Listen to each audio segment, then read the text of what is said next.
bleed, bleed, bleed, upgrade to the brakes. Ta-da! And in the kit, you're gonna get new brake hardware, 1-inch spacer in the rear. Okay, my friends, this is what it looks like when it's all set.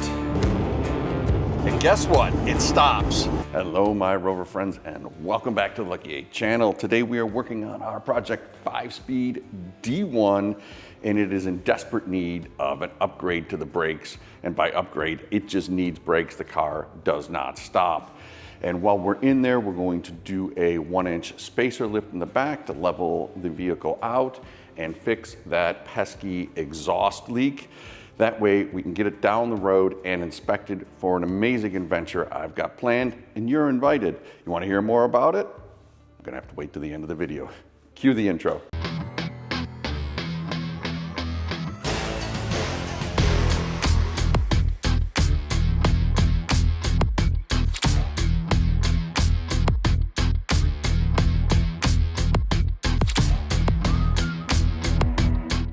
The first thing we're going to tackle is the front brakes. I'm going to upgrade the pads, rotors, and calipers to the Defender style.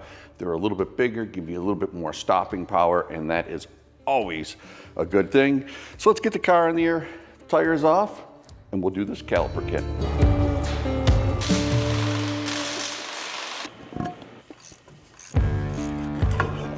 All right, my friends, the easy part is over. Now we got to get into taking this whole hub off.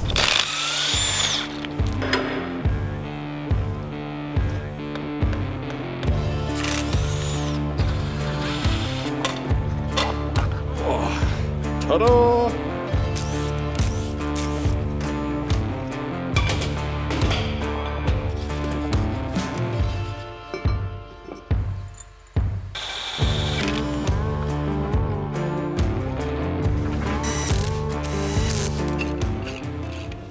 All right, time to have the hard talk about the brake line.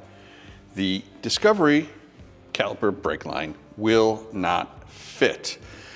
We have the option in the kit to get a new set of Discovery brake line pieces. They're like $100-something bucks when I'm making this video, so depending on when you're watching it, God knows the price. The other thing you can do is go out and just get some brake line, make your own, very simple if you have those tools. And if not, and you're saying to me, Justin, I don't have any of those skills. If yours is in very good shape like mine, you can gently, using sockets to form bends, reshape the existing disco brake line to fit. Let's take a look at what I did. Down there at the bottom, I just gently rounded out the brake line, brought it up, tucking it behind the caliper, and then connecting it up top right here.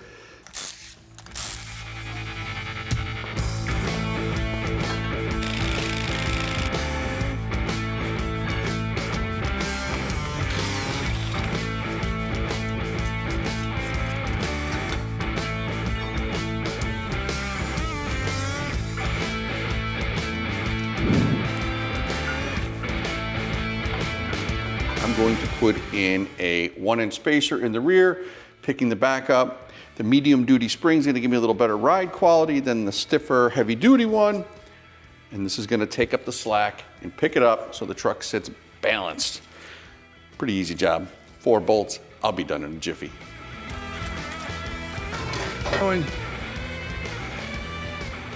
While I'm in there, it'd be crazy if we didn't upgrade to extended brake lines, stainless steel ones. I'm gonna throw those on, then we can put the car all back together and take it for a test drive.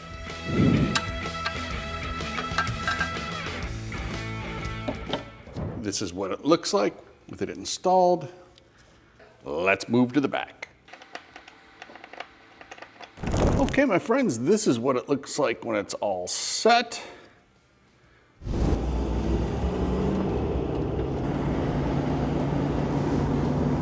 Out driving the 95 Disco 5-speed, and guess what? It stops. New brakes, pads, rotors really do help. The bigger calipers in the front definitely help. And when we were bleeding the brakes, which I really didn't show in the video, I ended up changing out the master cylinder, the one with the big zip tie. Didn't want to have any issues from that. Car is running along fantastic. Now it's time to discuss the master plan. Eric came up with this idea. He says, why don't we do I-95 from the north of Maine all the way to the southern tip of Florida? And that's what we're gonna do with this car. That's why we bought it. And you're invited to come meet up with me along the way as I stop for dinner and a couple of cocktails. Or if you're crazy and you wanna drive somewhere with me, I'm sure I'll be chugging along in my 231,000 mile disco at approximately 65 miles an hour, but you're more than welcome to tag along. If you wanna do the whole thing, I'm gonna end up posting up the route and the dates. But first, we need to fix the interior because I cannot sit in these seats the entire way down the thruway. We're gonna get the carpet in it, we're gonna fix the floors, we're gonna fix the seats. It's gonna be an amazing adventure. I hope to see you there. There's only one thing left to do, right? Follow for more Rover content.